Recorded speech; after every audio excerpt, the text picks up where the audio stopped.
You know, there's something quite peculiar about the way we imagine ourselves. Most people feel as though they came into this world as if life were a stage already built, and we, rather reluctantly, were pushed onto it to play our parts. We speak of being born into existence as though the universe were a room we entered one day and shall leave just as abruptly when the curtain falls. But perhaps that's not how it is at all. Perhaps you didn't come into this world. Perhaps you came out of it in the same way: an apple tree, apples, the ocean waves, or a star shines. The universe peoples. It brings forth eyes and hands and hearts in order to look at itself, to touch itself, to feel its own beating pulse. And so, you are not a stranger here. You are not some accidental guest wandering about in an alien landscape. You are the landscape itself, looking, thinking, wondering, calling itself by a name. From childhood, you were taught a different story. You were told that you are a little creature living inside a bag of skin, locked behind your eyes and between your ears. And so you imagined yourself as something inside the body, as if the body were a kind of vehicle, a house, or worse, a cage. That feeling, the sensation of being a someone located somewhere in there, is what we call the ego. It's an extremely convincing illusion, and a very useful one, too, because it helps you play the game of being a separate person. But notice, it is a game. It's the divine game of hide and seek. The universe hides from itself by pretending to be you and me, pretending to be plants and birds and clouds and cities, pretending not to know what it is, so that it can enjoy the astonishing moment of remembering. When you were born, it was not as though you popped into the world the way a marble drops into a jar. It was more like the universe taking a deep breath, and on the outflow, a sound began to form you. You are the breath of existence, exhaling itself into form. Now, when I say you are the universe, I don't mean that you are the entire cosmos in a pompous, egotistical way, as if you, this little person, are running the show. Rather, you are one of the ways in which the cosmos is expressing itself right now, in this particular place, in this particular pattern. The sea has countless waves, and every wave is unique, yet all are water. If the wave imagines it must cling to its shape forever, it suffers terribly when it falls. But when it sees that falling back is merely returning to the sea, the fear disappears, and the motion becomes dance. You and I are waves upon the vast ocean of consciousness. Our rising and falling, our births and deaths, our joys and sorrows, all are the rhythm of the same great pulse. To feel isolated, then, is to forget the water, to mistake the crest for the whole wave. So, what would it mean to awaken to this? It would mean realizing that you have never truly been in your body, nor outside of it. Those are only convenient distinctions useful for describing experience, but not the truth of it. You are not contained within this skin any more than a whirlpool is contained by its swirl. The pattern appears, yes, but what it is made of, what you are made of, is the flowing of the whole. And once you begin to sense this, you no longer feel quite so anxious about defending the tiny fortress of me. Because you see, the fortress was never walled off to begin with. It was always porous, always open, always breathing in and out the same reality that moves through everything else. So before we go further, before we speak of physics, or brains, or consciousness, understand this simple, marvelous thing. You are not here to conquer the world, nor to escape it. You are the world exploring itself. You are the sea, discovering that it can take the shape of a wave just for the joy of cresting and breaking, endlessly. Most of us live with the unspoken assumption that we are a someone residing inside a bag of skin. We say, I have a body, as though the body were an apartment we happen to rent, until the landlord, nature, asks for it back. And so our everyday experience is colored by this picture of a tiny pilot sitting behind the eyes, pulling levers, steering this curious machine through the hazards of life. But pause for a moment and ask, where exactly is that pilot? If you search for it, you will not find a little man behind your face. No homunculus at the control panel. Look for the boundary between you and the world and see whether you can draw it with any accuracy at all. Does it end at the skin? Is the air that slides in and out of your lungs not also you? What about the warmth of the sun on your cheek? The sound vibrating in your ear? The food that becomes your flesh? Where do these things stop and you begin? The notion of the skin-encapsulated ego is a convenient myth, but a myth nonetheless. It makes us feel separate, lonely, and frightened. For if you are inside the bag, everything outside is not you, and therefore must be controlled or defended against. Yet every gesture of control only strengthens the illusion of separation, and every defense builds another wall between you and what is already yourself. It is rather like watching a wave in the ocean that says, I am not the sea. I am an independent personality. I must protect myself from being swallowed. And the poor wave exhausts itself trying to stand apart, unaware that the very motion of its standing apart is the sea. Your heartbeat, your thoughts, your anxieties and triumphs, these are the pulse of the cosmos in miniature, not private possessions. The tragedy of the skin-bound idea is that it reduces life to perpetual combat. The self versus the world, the inside versus the outside. But there is no real contest, because the combatants are one and the same. When you finally perceive this not merely as a theory, but as an immediate fact of experience, the burden of isolation falls away like an old disguise. You realize you were never imprisoned inside a body at all. Rather, the body is an event occurring in the boundless field of awareness. You are not looking out through two little holes at an alien universe. You are the universe looking in at itself from two particular windows. And so, when the breath goes out and in, that is not you taking in air. It is the cosmos breathing itself, playing at being alive through a million mouths. The boundary dissolves, and what was once a defensive fortress becomes an open port through which the tide of life endlessly flows. You know, it's one of the great ironies of our time that science, that most sober, practical, and material of human pursuits, has turned around and bitten itself on the tail like an astonished serpent. For in its attempt to describe a world made entirely of things, it discovered that there are, in fact, no things, only relationships, only patterns of motion, only the dance. Once upon a time, we imagined the universe as a great machine, ticking away on its own, indifferent to the human witness.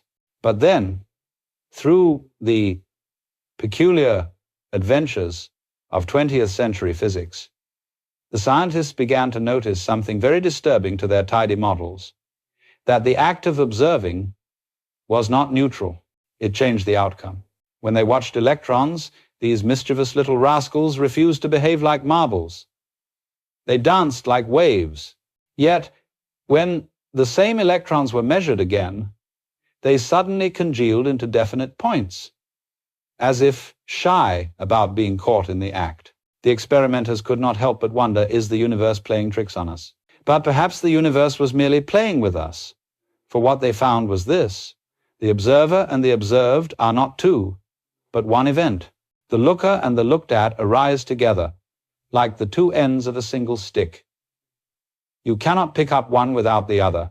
Now, the physicist may use terms like the collapse of the wave function, or quantum indeterminacy. But what these phrases really whisper is that consciousness and the world are woven from the same cloth. There is no objective world standing apart from experience. No hard marble of reality sitting there waiting to be catalogued. The world happens as awareness happens. This is why, when you look at a flower, the act of seeing is not simply your eyes gathering photons. The seeing is the flower, the form it takes when the universe decides, just for an instant, to witness itself in color and scent. The bloom and the beholder are one shimmering gesture of being. And this, of course, is what the old mystics have been saying all along. Long before we built our particle accelerators, they said that the watcher and the watched are two sides of a single mirror. The Upanishads declared, Tat Tvam Asi, thou art that. In other words, you and the whole are not facing each other across a distance. You are looking out from different eyes of the same vast consciousness. Modern science stumbled into this realization the way a cat might stumble into a mirror and discover that the creature it's been chasing was itself. Physics became metaphysics, whether it liked it or not. And perhaps this is the joke of it all, that the intellect, which set out to banish mystery, has brought us right back to it, only now in the language of mathematics and experiment. So when you hear scientists say, we don't yet know where consciousness fits into the physical universe, smile gently, for the statement contains its own answer. Consciousness doesn't fit into the universe. The universe fits into consciousness. And if you let that truth sink in not as a doctrine, but as a felt recognition, something wonderful begins to happen. The world ceases to be a stage upon which you perform and becomes the very fabric of your own unfolding. The stars, the atoms, the laughter of a friend, all of it is the universe observing itself from billions of points of view, playing infinite hide and seek. You see, when we believe ourselves to be little minds trapped in sacks of skin, we live as though the world was something out there, beyond the wall of the body. The body becomes a kind of fortress, fragile, aging, besieged by time, and we spend our days guarding it, decorating it, worrying over its defenses. But suppose instead we began to look at the body not as a prison, but as a window, a point, through which the whole universe looks at itself and says, ah, that's how I feel over here. Your eyes are not cameras sitting behind glass. They are the light looking at itself. Your skin is not a barrier. It is the shimmering edge where the inner and outer worlds dance together, where the universe gives itself a gentle touch. Your lungs are the atmosphere turned inward, kissing itself in a rhythm called breath. And your heartbeat is not your heartbeat, it's the echo of the cosmic pulse that has been thudding since before time was measured. When you begin to sense this, something miraculous happens. The fear of being just a body fades away, because you see that the body isn't a thing at all, it's a process, a verb, a current of energy folding in on itself. Just as the wave is a movement of water, not something in the water, you are the motion of life itself, taking this momentary shape. And because the body is porous, exchanging air, heat, and light with everything around it, the distinction between inside and outside is revealed as playful make-believe. Every inhalation says, welcome home. Every exhalation says, go freely. The problem is not that we are too identified with the body, it's that we've identified with the wrong idea of it. We've mistaken it for a possession rather than a performance. We treat it as property instead of poetry. But the true body, this living field of vibration and sensation, is not separate from the clouds, or the rivers, or the hum of the city. It's one continuous event of being. When you look deeply enough, you'll see that even your thoughts are part of this same flowing. They ripple through you like wind over grass. So when the body aches, when it hungers, when it trembles, the universe is simply playing one of its songs in a different key. There's no need to fight it. You can listen, you can learn the melody, you can dance with it, and when at last this body dissolves, when the wave sinks back into the sea, you'll see that nothing has been lost. For the water has only changed its gesture. It has smiled, sighed, and returned to stillness. Thus, the body is not your cage. It is your cathedral. Through it, the universe sings breath by breath, heartbeat by heartbeat, a hymn called I Am. You know, one of the great ironies of spiritual life is that almost everyone begins by trying to find themselves as though the self were a sort of coin you dropped somewhere under the furniture of the mind, and with enough searching, you might pick it up again. But the more earnestly you look, the more elusive it becomes. Have you ever tried to see your own eyes without a mirror?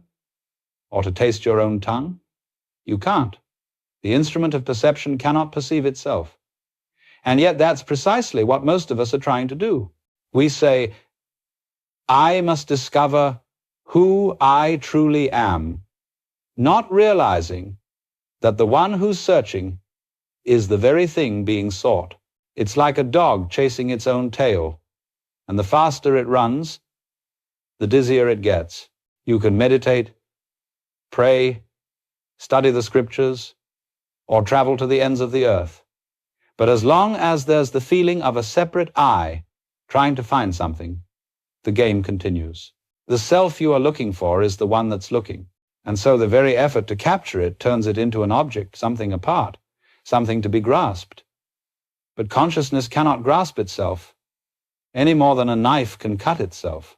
It can only be itself, effortlessly, already complete.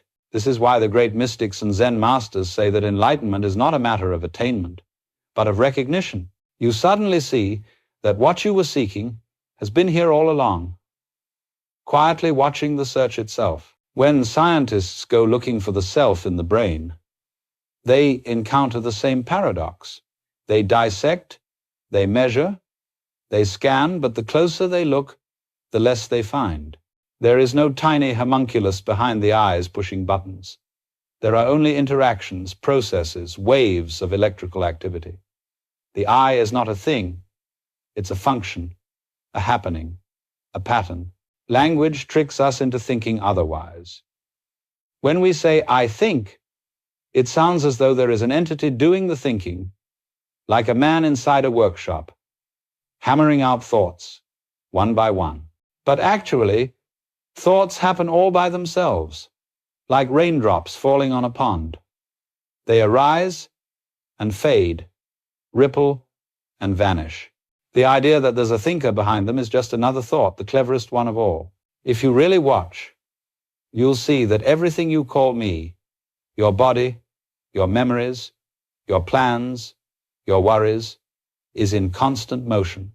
Nothing stands still long enough to be a solid self. And when you stop clinging to this phantom of identity, something remarkable occurs. You don't disappear. You expand. You begin to sense that consciousness isn't confined within your head at all. It's not inside you. You are inside it. You are a wave inside the great ocean of awareness. The brain doesn't produce consciousness any more than a radio produces the music it plays. It's simply the receiver beautifully tuned to a particular station called you. So the trouble with trying to find yourself is not that you're failing to look hard enough. It's that you're looking in the wrong direction. You keep staring at the mirror, forgetting that you are the reflection and the light and the one who sees. To awaken is not to become something new. It's to stop pretending you were ever lost. It's rather funny, isn't it, how afraid we are of the very thing that gives life its sparkle, the fact that it ends. You see, the fear of death comes largely from the notion that consciousness is something inside your head, like a flame trapped in a lantern. We think when the lantern breaks, the light must go out. But light doesn't vanish when you smash the lamp, it simply shines elsewhere. Every night, you perform a marvelous little rehearsal for death, and you call it sleep. You lie down, the sense of I slips away, the stories cease, the world evaporates, and yet, in the morning, awareness reappears as if nothing happened. You didn't come back from somewhere. You continued as the same mysterious presence that never really left. So perhaps death is not an end, but a transformation, a change in the rhythm of the dance. Life and death are like in-breath and out-breath, partners in the same movement. You cannot have one without the other. To cling only to life is to try to inhale forever. And that, as you may have noticed, doesn't work for very long. When we fall asleep, we surrender willingly. But with death, we resist. We imagine it as a great black wall, and yet every wall turns out to be a door. when we look closely enough. The trick, you see, is that the you who fears the ending is part of the illusion that ends. What you truly are doesn't begin or stop. It appears and disappears, like a melody woven through silence. Even physics hints at this, in its own dry way. It tells us that energy is never destroyed, it only changes form. A flame becomes heat, heat becomes motion, motion becomes light. Why should consciousness be any different? Why assume that awareness, which witnesses all transformations, cannot transform itself? When you look into a mirror, who is seeing? And when the mirror breaks, do you break? What dies is the image, the form, the wave, folding back into the sea. But the water remains utterly untroubled by its many shapes. You are that water. You have been the unborn, the growing, the aging, the dying, and yet all along, you were the awareness of these changes, never the changes themselves. Dreams, too, remind us of this truth. You drift into them effortlessly. Worlds rise and dissolve in seconds. And when you wake, you call them unreal. But who is to say this waking life is not another dream, vivid, shared, astonishingly coherent, yet still the mind of the cosmos imagining itself? When you finally see that, death loses its sting, because you realize that what you are cannot be threatened by the turning of the seasons or the closing of eyes. You are the space in which birth and death appear, the silence that gives rise to every sound, the stillness from which the entire symphony flows. So when that last breath comes, as it surely will, you will not fall into nothingness. You will fall back into everything. Now, all of this may sound very grand, cosmic, even, but the essence of awakening is the simplest thing in the world. It is nothing more and nothing less than seeing through the illusion of separateness, moment by moment. You don't have to retire to a mountain cave or chant in Sanskrit to do it. You can begin right now, exactly where you are.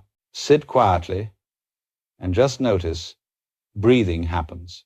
You aren't doing it, not really. The breath is breathing itself, flowing in and out like the tide. Notice how the heart beats, the thoughts drift, the sounds arrive and fade. It's all happening of its own accord. You are not a manager of this process, you are the witness of its happening. And if you look closely at that witness, you'll find something very strange. You can't locate it, you can't measure it, or pin it down. It's not in the head, not in the body, not anywhere at all. Yet, somehow, it is here undeniably. This is the mystery that all mystics have pointed to. The knower cannot be known as an object, because it is what knowing is made of. When you stop trying to grasp this, when you let the mind rest without commentary, the world becomes astonishingly vivid. Every sound rings as though you're hearing it for the first time. Every color gleams as if freshly painted by existence itself. The ordinary becomes extraordinary, not because it changes, but because you have stopped insisting it be something else. Seeing through doesn't mean detaching from life. On the contrary, it means falling so completely into the immediacy of life that there's no longer a you standing apart from it. When you wash a dish, it's not you washing the dish. It's the universe washing its own face. And the beauty of this is that you don't have to force it. Reality is already awake. It doesn't need your help. Your only task, if you can call it that, is to stop pretending to be the one in charge. Then, in that effortless seeing, you begin to sense a great relief, as if you've put down a burden you didn't realize you were carrying. The world hasn't changed, but the way you see it has become transparent. You've stopped looking at things and started looking through them. And through them, you see only yourself, not the small self, the skin-bound one, but the vast awareness shimmering behind all forms. This, my friends, is the quiet revolution called awakening. It's not an achievement, it's a recognition. And once glimpsed, it can never quite be forgotten. Once you begin to see through the illusion of being a separate observer, something delightful happens. Life ceases to be a problem to be solved and becomes a dance to be enjoyed. You realize that existence is not a war between opposites, but a play of opposites, the yin and yang, light and dark, birth and death, rising and falling, all swirling together in perfect rhythm. You see, the trouble with most of us is that we mistake life for a journey with a destination. We imagine that we're going somewhere, that there's a final point to reach where everything will at last make sense. But life is not a trip from here to there. It's more like music or dance. The point of a dance is not to reach the end of the floor. The point of a song is not to arrive at the last note. If that were the case, the best composers would write only finales. The joy of life is in the playing itself, in participating consciously in the movement of the whole. When you breathe, you are the universe performing an exchange between inside and outside. When you speak, you are the cosmos listening to itself through another tone. When you love, it is not you loving someone else. It's life recognizing itself across two faces, two hands, two hearts. So the question changes. It's no longer, what must I do to find meaning, but rather, how can I dance more freely with what is already here? And when you live this way, you discover that nothing is wasted. The tears, the laughter, the boredom, the ecstasy, all are steps in the choreography. Even your mistakes belong to the rhythm, for every stumble reveals the pulse of a greater grace that carries you along. Even when you think you've lost the beat, you stop fighting the tide because you realize you are the tide. You are the motion, the current, the endless improvisation of being. And then living becomes a kind of jazz, spontaneous, unpredictable, full of color. You can plan a little, sure, but the real beauty comes when you let go and allow the melody to play you. This is what I mean by participation, not control, not withdrawal, but full-bodied engagement with the eternal now. You can still fall in love, pay taxes, raise children, make art, only now, you know, these are the universe's ways of dancing with itself. You can still feel joy and sorrow, but you no longer cling to either, because both are notes in the same divine song. And when the music pauses, when the breath stops, you'll see that nothing was ever lost. The silence is not the end of the song. It's part of the rhythm. And so you ask, did a physicist prove that you don't live in your body? Well, in truth, no one can prove such a thing, because there was never a you locked away in there to begin with. What science has begun to glimpse, and what the mystics have whispered for millennia, is that consciousness was never an occupant of the body. It is the ground from which the body grows, the field in which the body appears, the awareness through which all forms rise and fall like ripples on a boundless sea. You are not a ghost trapped in a machine. You are not a passenger in a vehicle of flesh. You are the very fabric of reality, perceiving itself through the lens of a human life, just as the ocean, for a brief and beautiful moment, takes the form of a wave and says, "This is me." Once you understand this, even faintly, you begin to laugh. You laugh because the whole game has been to hide from yourself, to pretend to be separate, to suffer and seek, and then, at the perfect moment, to remember. The universe hides behind a million faces, peeks out through every pair of eyes, then gasps in delight when it recognizes itself. Oh, it says, so that's what I look like from here. This recognition is not the end of the story, it is the awakening from the dream of being a story at all. For life, you see, is not a question in need of an answer. It's a question that is the answer, a riddle that enjoys not being solved. So when you wake up, truly wake up, you don't withdraw from the world, nor do you conquer it. You simply participate with grace and curiosity, knowing that every moment is the universe exploring its own possibilities.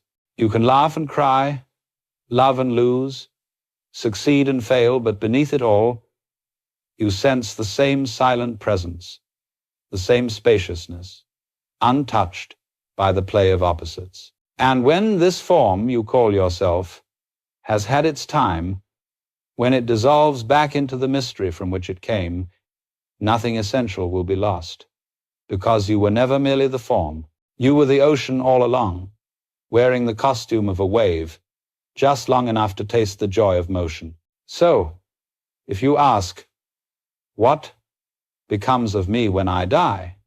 The answer is simple. You don't become anything, you simply remember what you already are. And that, my friends, is the great cosmic joke, that the seeker and the sought, the question and the answer, the watcher and the watched, were never two. You have been the universe looking back at itself all this time, pretending not to know, simply for the thrill of rediscovery. Now, can you feel it? This breath, this awareness, this quiet pulse of existence, this is it. This moment is eternity playing at being now. And you, dear listener, are that eternity, smiling back at itself.